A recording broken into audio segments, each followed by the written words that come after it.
This song's called Alice's Restaurant. It's about Alice and the restaurant. But Alice's Restaurant is not the name of the restaurant, that's just the name of the song. And that's why I call the song Alice's Restaurant.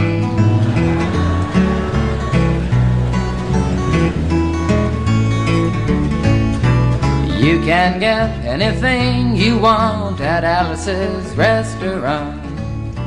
You can get anything you want at Alice's Restaurant. Walk right in, it's around the back, just a half a mile from the railroad track. And you can get anything you want at Alice's Restaurant. Now it all started 2 Thanksgivings ago. It was on 2 years ago on Thanksgiving when my friend and I went up to visit Alice at the restaurant. But Alice doesn't live in the restaurant. She lives in the church nearby the restaurant in the bell tower with her husband Ray and Vash the dog. And living in the bell tower like that, they got a lot of room downstairs where the pews used to be. And having all that room, seeing as how they took out all the pews, they decided that they didn't have to take out their garbage for a long time. We got up there, we found all the garbage in there, and we decided it'd be a friendly gesture for us to take the garbage down to the city dump. So we took the half a ton of garbage, put it in the back of a red VW microbus, took shovels and rakes and implements of destruction, and headed on toward the city dump. Well, we got there, and there's a big sign and a chain across the dump saying closed on Thanksgiving, and we had never heard of a dump closed on Thanksgiving before, and with tears in our eyes, we drove off into the sunset looking for another place to put the garbage. We didn't find one till we came to a side road, and off the side of the side road was another 15-foot cliff, and at the bottom of the cliff was another pile of garbage. And we decided that one big pile was better than 2 little piles, and rather than bring that one up, we decided to throw ours down. That's what we did. Drove back to the church, had a Thanksgiving dinner that couldn't be beat, went to sleep and didn't get up until the next morning when we got a phone call from Officer Obie.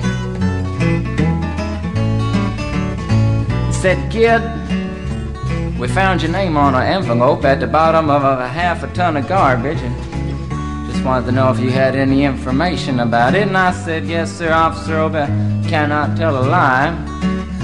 I put that envelope under that garbage." After speaking to Obie for about 45 minutes on the telephone, we finally arrived at the truth of the matter and said that we had to go down and pick up the garbage, and also had to go down and speak to him at the police officer station. So we got in the red VW microbus with the shovels and rakes and implements of destruction, headed on toward the police officer station. Now, friends, there was only 1 or 2 things that Obie could have done at the police station, and the first was that he could have given us a medal for being so brave and honest on the telephone, which wasn't very likely, and we didn't expect it. Another thing was that he could have bawled us out and told us never to be seen driving garbage around the vicinity again, which is what we expected. But when we got to the police officer station, there was a third possibility that we hadn't even counted upon, and we was both immediately arrested, handcuffed. And I said, "Obie, I don't think I can pick up the garbage with these handcuffs on." He said, "Shut up, kid. Get in the back of the patrol car," and that's what we did, and sat in the back of the patrol car and drove to the, quote, scene of the crime, unquote. I want to tell you about the town of Stockbridge, Massachusetts, where this happened. Here they got 3 stop signs, 2 police officers and 1 police car. But when we got to the scene of the crime, there was 5 police officers and 3 police cars, being the biggest crime of the last 50 years, and everybody wanted to get in the newspaper story about it. And they was using up all kinds of cop equipment that they had hanging around the police officer station. They was taking plaster, tire track, footprints, dog-smelling prints, and they took 27 8x10 color glossy photographs with circles and arrows and a paragraph on the back of each one explaining what each one was to be used as evidence against us. Took pictures of the approach, the getaway, the northwest corner, the southwest corner, and that's not to mention the aerial photography.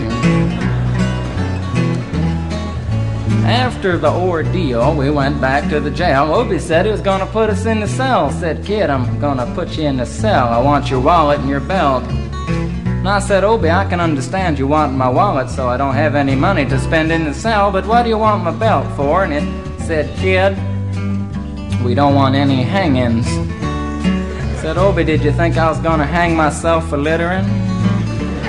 Obie said he was making sure, and friends Obie was, 'cause he took out the toilet seat so I couldn't hit myself over the head and drown.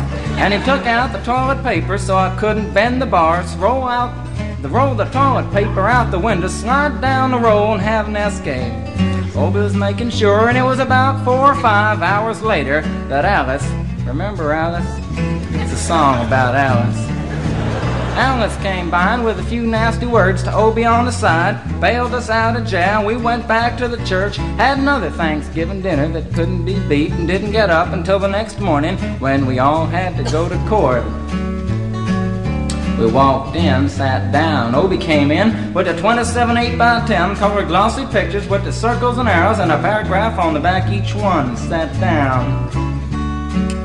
Man came in, said, "All rise." We all stood up, and Obie stood up with the 27 8x10 colored glossy pictures, and the judge walked in, sat down with the seeing-eyed dog, and he sat down. We sat down. Obie looked at the seeing-eyed dog. And then the 27 8x10 colored glossy pictures with the circles and arrows and a paragraph on the back of each one, and looked at the seeing-eyed dog.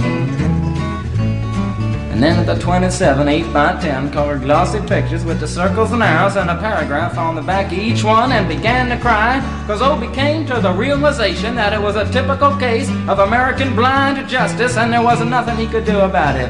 And the judge wasn't going to look at the 27 8x10 colored glossy pictures with the circles and arrows and a paragraph on the back of each one, explaining what each one was to be used as evidence against us.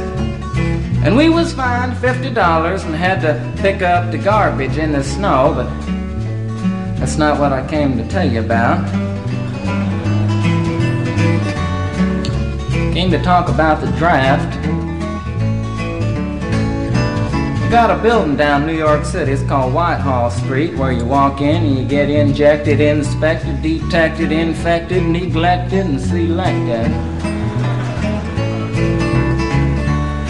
I went down to get my physical examination one day, and I walked in, I sat down, got good and drunk the night before, so I looked and felt my best when I went in that morning. 'Cause I wanted to look like the all-American kid from New York City.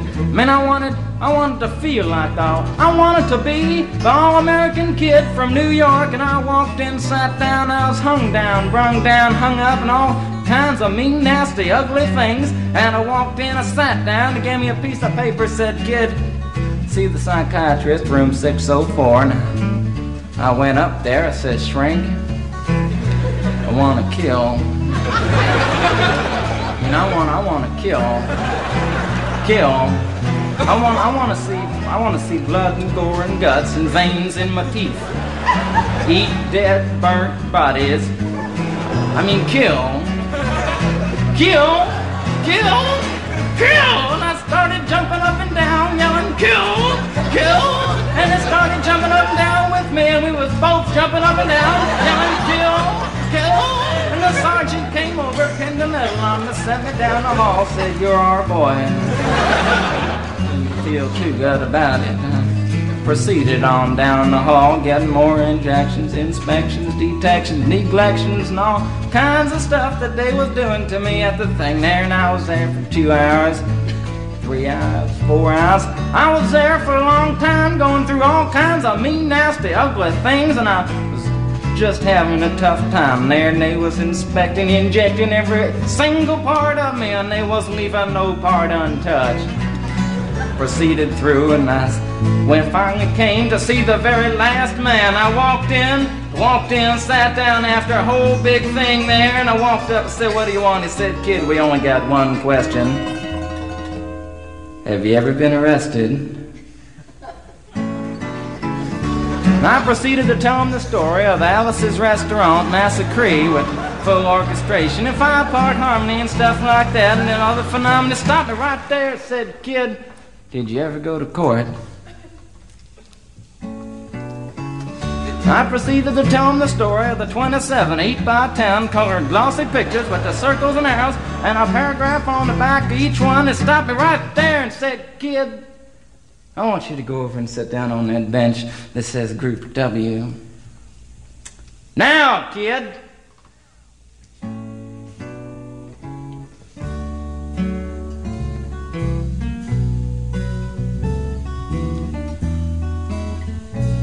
And I walked over to the bench there, and there's Group W is where they put you if you may not be moral enough to join the army after committing your special crime. And there was all kinds of mean, nasty, ugly-looking people on the bench there. As mother rapers, father stabbers, father rapers sitting right there on the bench next to me, and it was mean and nasty and ugly and horrible and crime-fighting guys are sitting there on the bench. And the meanest, ugliest, nastiest one, the meanest father raper of them all, was coming over to me, and he was mean and ugly and nasty and horrible and all kinds of things. And he sat down next to me and said, "Kid,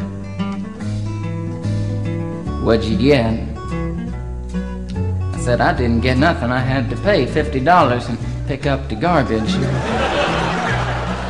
He said, "What were you arrested for, kid?" And I said, "Littering." And they all moved away from me on the bench there to carry eyeball and all kinds of mean, nasty things, till I said, "And creating a nuisance." And they all came back, shook my hand, and we had a great time on the bench talking about crime, mother stabbing, father raping, all kinds of groovy things that we was talking about on the bench.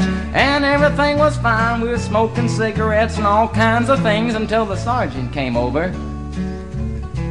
had some paper in his hand, held it up and said, "Kids, this piece of paper's got 47 words, 37 sentences, 58 words. We want to know details of the crime, time, crime, and that kind of thing. You got to say, turn about the crime, want to know the rest of the officer's name, and that kind of thing. You got to say." And it talked for 45 minutes, and nobody understood a word that he said, but we had fun filling out the forms and playing with the pencils on the bench there. And I filled out the massacre with the 4-part harmony and wrote it down there just like it was, and everything was fine. And I put down a pencil and I turned over the piece of paper, and there on the other side, in the middle of the other side, away from everything else on the other side, in parentheses, capital letters, quotated, read the following words: "Kid, have you rehabilitated yourself?" I went over to the sergeant and said, "Sergeant, you've got a lot of damn gall to ask me if I've rehabilitated myself. I'm sitting here on the bench. I'm sitting here on the Group W bench because you want to know if I'm moral enough to join the army, burn women, kids' houses, and villages after being a litter bug." He looked at me and said, "Kid, you don't like your kind. And we're going to send your fingerprints off to Washington, and friends, somewhere in Washington, enshrined in some little folder, is a study in black and white of my fingerprints. And the only reason I'm singing you the song now is because you may know somebody in a similar situation. Or you may be in a similar situation, and if you're in a situation like that, there's only one thing you can do, is walk into the shrink wherever you are. Just walk in and say, 'Shrink, you can get anything you want at Alice's restaurant,' and walk out. You know, if just one person does it, they may think he's really sick and they won't take him. And if two people do it in harmony, they think they're both faggots and they won't take either of them. And if 3 people do it, 3, can you imagine 3 people walking in, singing a bar, Alice's restaurant, and walking out? They may think it's an organization. And can you imagine 50 people a day? I said 50 people a day walking in, singing a bar, Alice's restaurant, and walking out. And friends, they may think it's a movement. And that's what it is. The Alice's Restaurant Anti-Massacre Movement. And all you gotta do to join is to sing it the next time it comes around on the guitar with feeling. So we'll wait till it comes around on the guitar here. Sing it when it does.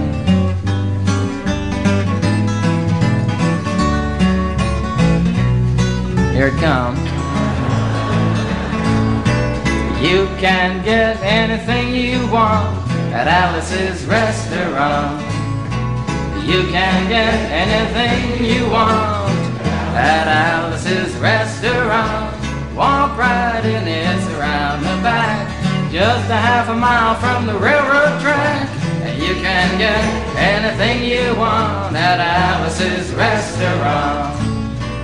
That was horrible. If you want to end war and stuff, you gotta sing loud.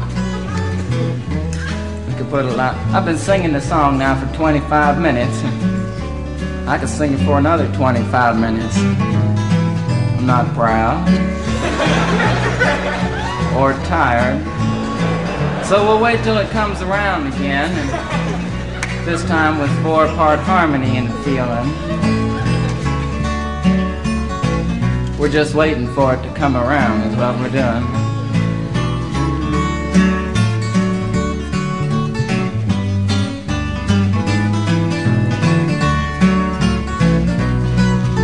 Alright now. You can get anything you want at Alice's Restaurant. Excepting Alice. You can get anything you want at Alice's Restaurant. So walk right in, it's around the back, just a half a mile from the railroad track. And you can get anything you want at Alice's Restaurant. Da da da da da da da. At Alice's Restaurant.